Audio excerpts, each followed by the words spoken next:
Halo teman-teman Bebek Podcast, balik lagi di podcast Bebek Podcast. Kali ini sesinya adalah Q&A dan saya dibantu teman saya Hani. Hai Hani. Halo.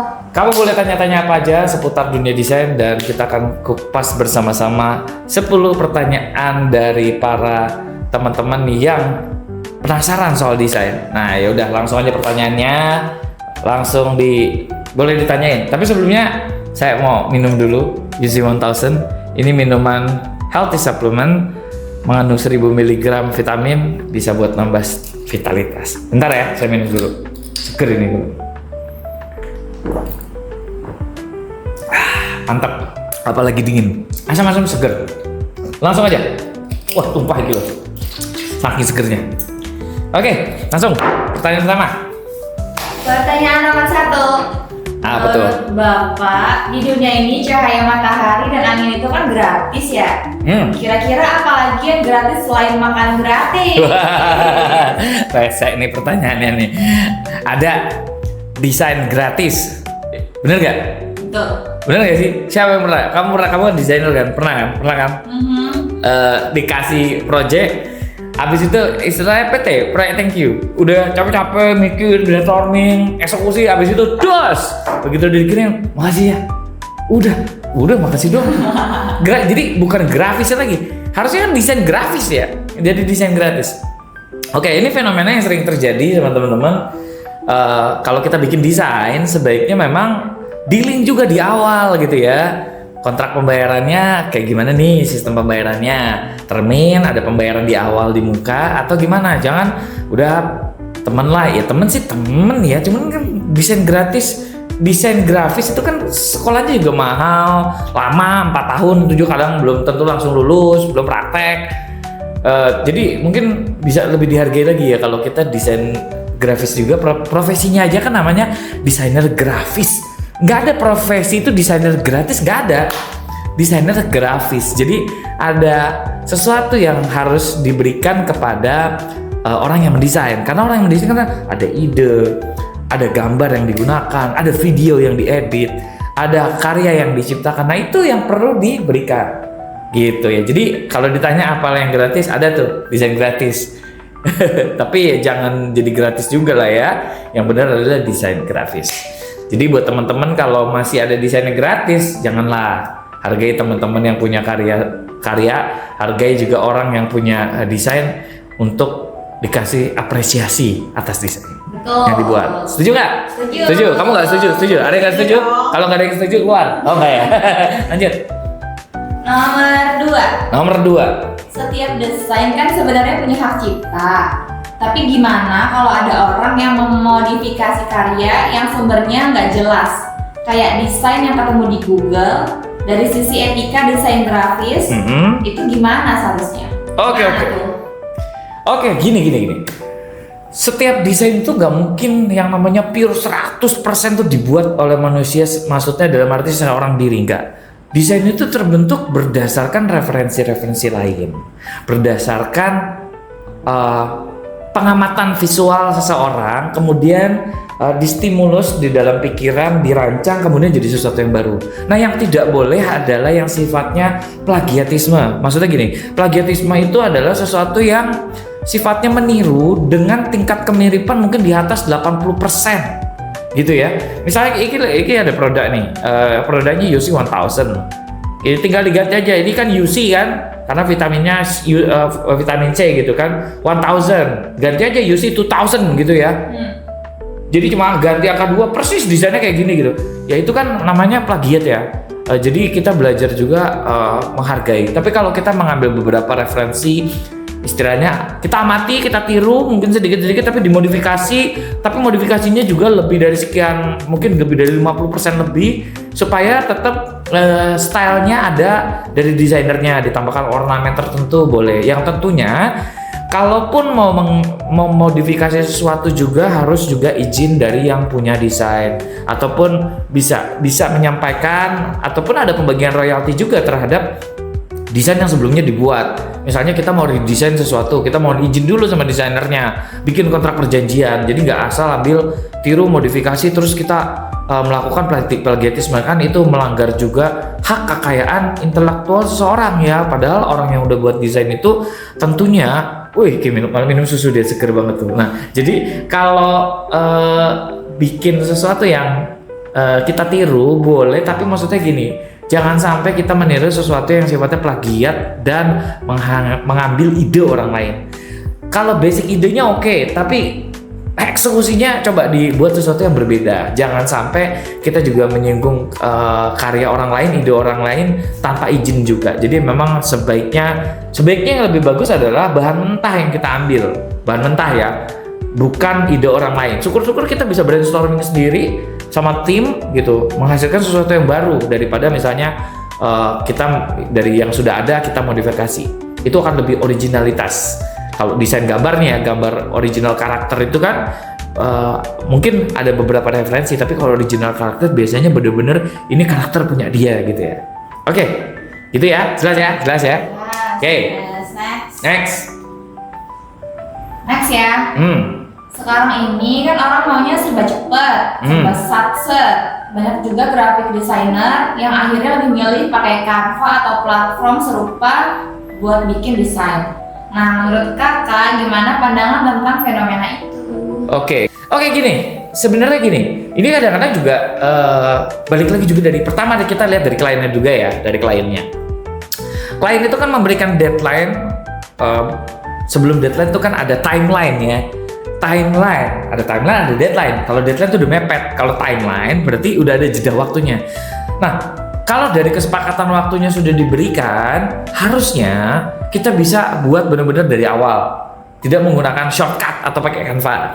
Tapi kalau udah mepet, gak heran kadang-kadang juga banyak desainer yang udahlah pakai Canva juga, kan license bayar, bukan pakai rekan gitu kan. Berarti boleh dong kalau bayar kan. Artinya aset-aset yang ada di Canva ini premium, kita berbayar dan kita menggunakan aset itu untuk kita rangkai untuk menjadi sebuah desain. Cuman case-nya kalau saya nih ya sebagai desainer, saya tuh kalau desain di sat-sat gitu ya pengennya juga kalau sat hasil karya sendiri 100% gitu ya. Desainnya memang pakai Photoshop. Karena akan beda kalau feel-nya yang saya rasakan pribadi ya, ini menurut murni pendapat saya. Kalau saya mendesain sebuah desain bagus nih, desain kemasan ini, bagus nih. Tapi ketika dipuji, ini bagus nih desainnya, tapi ini tuh semua sebetulnya templatean dari Canva gitu ya. Jadi ada kurang rasa kepuasan gitu ya, self justification akan desain ini kurang. Kenapa? Kayak ini templatean semua orang juga bisa bikin, cuma bikin template dijadiin satu, terus dikemas, diganti teksnya, jadi produk saya. Tapi gak original. Lebih bagus tuh kalau saya tuh kalau biasa desain, bahkan dari konsep tuh saya bikin pakai sketsa tangan dulu, feel-nya dapat tuh. Bikin logo kayak gini nih. Lo bikin logogram, logo type-nya disusun, cari tipografi yang bagus. Kalau perlu, tipografinya bikin sendiri. Bener, bikin sendiri. Supaya apa? Supaya originalitas dari karyanya tuh nggak bisa ditiru orang. Itu satu. Kedua, itu benar-benar hak patennya punya saya. Jadi kalau kita mau daftar lagi, ini fontnya, ini saya bikin sendiri. Fontnya, ini logogramnya juga bikin sendiri. Gambar ilustrasinya bukan dari orang, bikin vektor dari nol. Ada saya ini bukti-bukti file-filenya. Nah, ketika itu dinilai bagus, ataupun ada sesuatu yang misalnya dituntut punya orang lain, enggak, saya punya kok datanya, ini saya bikin sendiri, aman. Itu satu. Kedua, saya juga puas kerjainnya. Nah, kalau masalah deadline-nya cepet, ini kadang-kadang ada klien juga kayak desainer tuh kayak yang bisa ngerjain sacet langsung 1 hari bikin logo, 1 hari bikin video, 1 hari bikin ini ya. Yang akhirnya ada adalah nggak bisa semuanya ditampung untuk ngerjain satu waktu gitu ya. Jadi mau nggak mau kadang-kadang mepet, ya udahlah, kliennya mintanya besok, udah pasti pakai Canva aja lah, tempel jadi udah. Kliennya juga nggak tahu toh gitu kan. Cuman kan balik lagi, tergantung setiap orang. Kalau memang dirasa membutuhkan Canva, itu membantu. Atau kita bisa gini, Canva itu sebetulnya bisa digunakan sebagai bahan referensi untuk kita buat desain. Kita susun dulu pakai Canva, kita lihat, amati lagi, ternyata masih ada bagian-bagian yang kurang. Nah, itu yang kita modifikasi. Kita buka di Photoshop, kita buka Illustrator, Corel Draw, ataupun program-program yang terkait bisa buat pembuatan desain logo. Demikian juga kalau Canva itu kan juga ada banyak keterbatasan. Photoshop aja sekarang ada generative AI juga yang di dalamnya kita bisa bikin gambar pakai prompt. Nah, ini nih kalau prompt kayak gitu nanti mungkin kita akan bahas lagi kalau ada pertanyaannya ya, Tapi intinya sampai situ dulu. Next, pertanyaan berikut. Jelas ya sampai sini ya. Intinya adalah self certification-nya beda.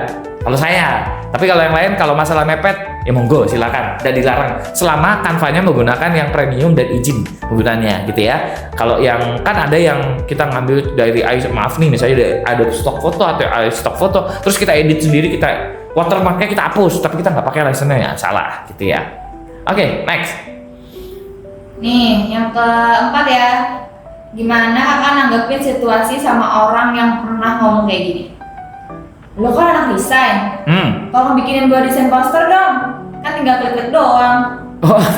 Desainnya gratis kan? Kan buat temen. Oke. Ya gini. Ya, kadang itu ada juga, saya pernah kejadian gitu. Tapi maksudnya gini, kita lihat dulu konteksnya apa. Kalau teman kita minta buat sesuatu, misalnya teman kita ini bekerja di suatu lembaga sosial, amal gitu ya, yang mana untuk membuat poster kegiatan tuh gak ada budgetnya kalau mereka harus keluar budget gitu ya. Nah itu kembali ke desainernya, dia mau nolong nggak? Kalau sifatnya buat pelayanan untuk melayani masyarakat, memberikan sumbangsi kita poster tersebut untuk kegiatan sosial, itu nggak apa-apa menurut saya. Karena apa? Di situ kan kita juga memberikan value, artinya kita membantu orang-orang lain untuk melakukan suatu tindakan sosial gitu ya. Bagus, kalau saya kayak gitu saya bikin sebagus mungkin. Karena apa? Tujuannya supaya ini bisa buat membantu orang lain, menolong orang lain. Misalnya ada bikin desain poster ini dong, bala bantuan gitu ya, bala bantuan misalnya ada suatu kejadian alam, bencana, nah terus dibikinin posternya. Wah kalau kayak gitu nggak usah disuruh juga seneng sebenarnya untuk bantuin. Tapi kalau kepentingannya sih untuk komersil, untuk jualan, untuk apa yang dia ada profit, ya bisa lah kalkulasinya. Ya setemen-temennya, ya tetap ada kalkulasinya lah, ya kan. Maksudnya ya minimal kan pembayaran nggak harus dengan cash gitu ya. Nah yaudahlah, ntar gue traktir makan, oke lah. Kalau semua teman-teman, apa temen ya. Tapi kalau misalnya yang buat, ini misalnya buat kebutuhan kantor, kalau kebutuhan kantor atau kebutuhan perusahaan, ya jangan bikin kontraknya. Kita hargai. Ingat, desainer grafis itu profesi, artinya profesional, gitu ya. Kalau udah sebuah profesi artinya profesional, gitu ya. Jadi perlu ada apresiasi atau penghargaan ketika desain itu dibuat, gitu. Jadi kalau buat teman yang minta desain grafis, tanya dulu kebutuhannya apa. Apa bro kebutuhannya? Misalnya kebutuhannya untuk tadi kegiatan sosial atau amal atau kegiatan RT RW lah, wes lah. Kalau kayak gitu udahlah buat warga gitu ya, buat kegiatan bikinin aja. Tapi kalau buat kebutuhan kantorku, tar dulu kita bikin kontraknya, gitu ya. Ini saran dari saya. Oke, next. Boleh saya minum lagi? Kering. Seger. Jos, mantap. Lanjut. Next, nomor 5. Menurut kakak nih, semua orang bisa jadi desainer kalau punya software atau tetap butuh jiwa seni? Nah, gila. Saya tanya balik. Menurut kalian setiap orang pada dasarnya punya jiwa seni nggak? Pasti punya. Punya. Dari mana tahu punya? Sekarang gini, tiap orang manusia lahir ke dunia ini langsung bisa nulis nggak? No. Nggak, belajar toh? Yep. Belajar nulis kan? Setiap orang juga lahir ke dunia itu juga pasti yang namanya warna segala macam juga belajar. Oh ini merah, ini kuning. Jiwa seni itu terkembali ke orang tersebut. Setiap orang pasti menyukai sesuatu yang bagus, bener nggak? Itulah basicnya.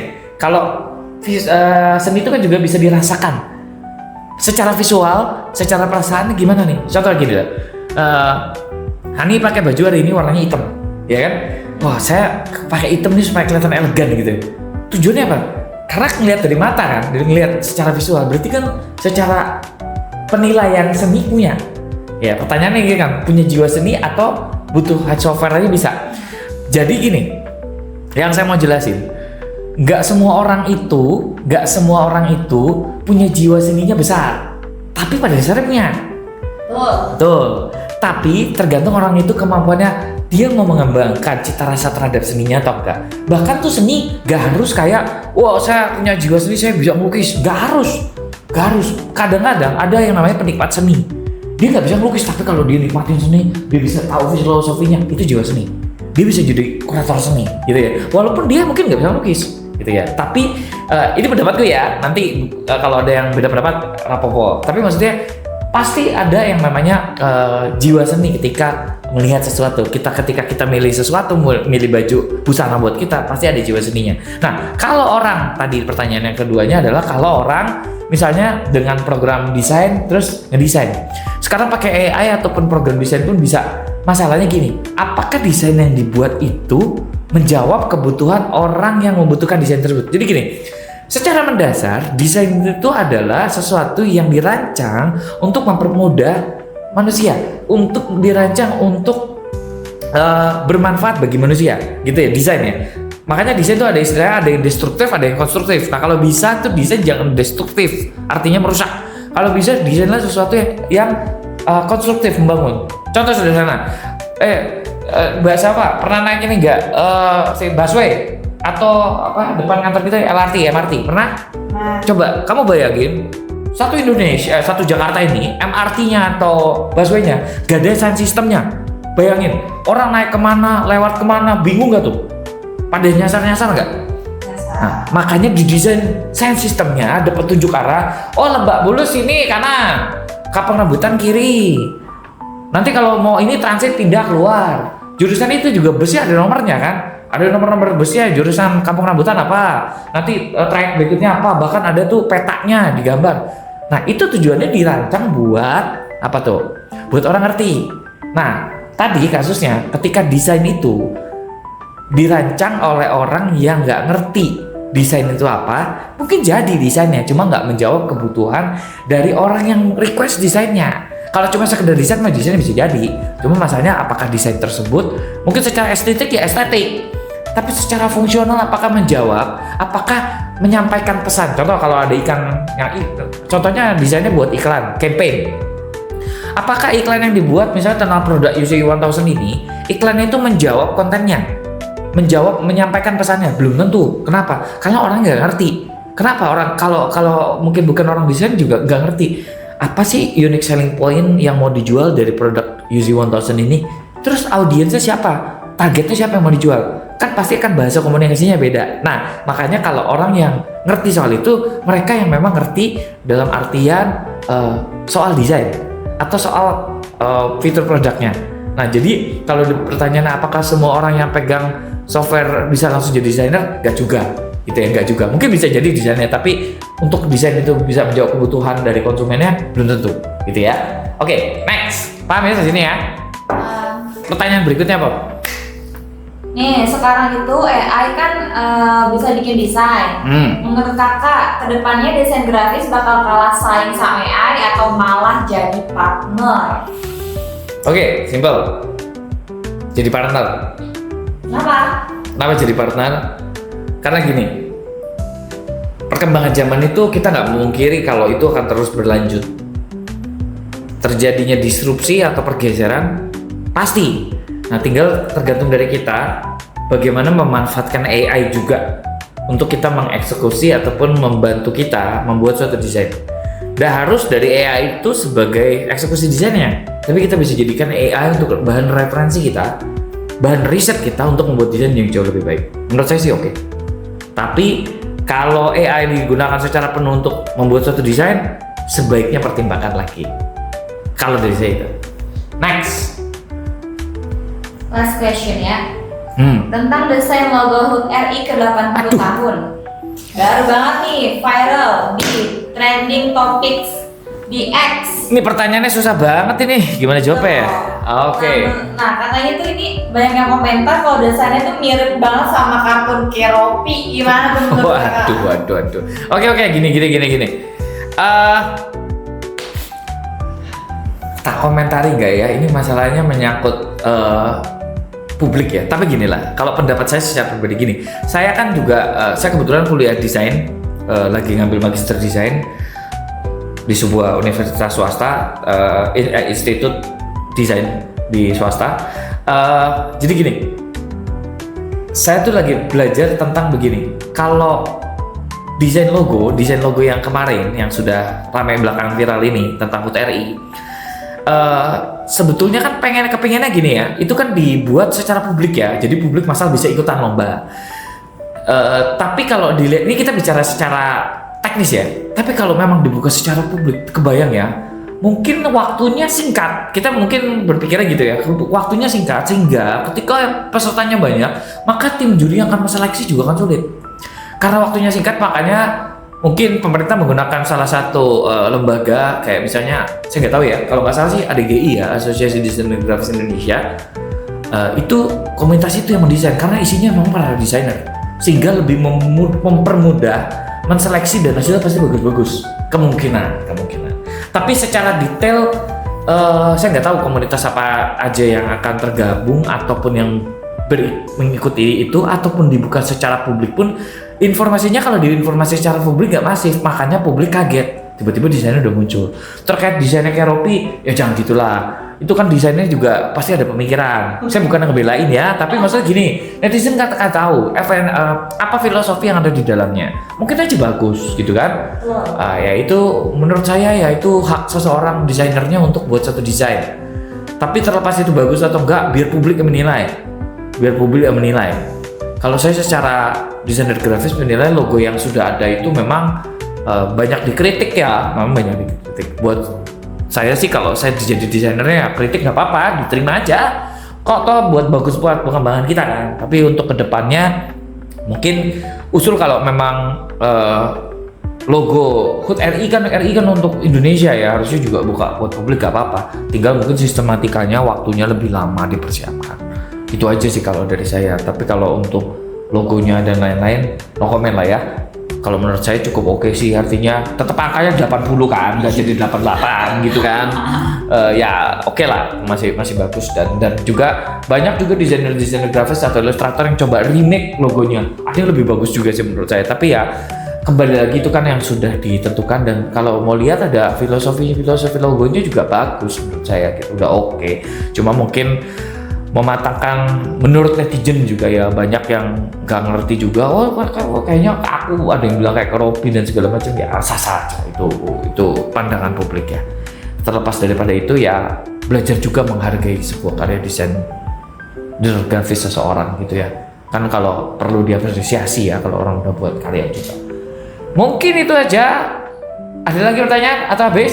Udah habis. Oh, udah habis. Ya udah, kalau udah habis, buat teman-teman nih yang mahasiswa desain dan juga mungkin para insan desainer grafis lainnya, boleh sharing-sharing, boleh komen-komen, boleh kasih topik apa aja yang mau dibahas sambil kita sharing ya. Kita ini bukan saya yang paling pintar atau saya paling benar, enggak sama sekali. Saya itu hanya berbagi tentang ilmu, bukan ilmu ya, berbagi tentang pengetahuan tentang desain. Karena saya sebagai desainer grafis dan juga mahasiswa tentang desain grafis juga, jadi bisa sama-sama sharing. Kalau ada yang mau kolom komentar atau lain-lainnya, silakan tulis di kolom komentar atau DM ke Instagram kita. Sampai di sini dulu channel Bebek Podcast. Jangan lupa like, comment, and subscribe. Bye bye. Saya minum lagi.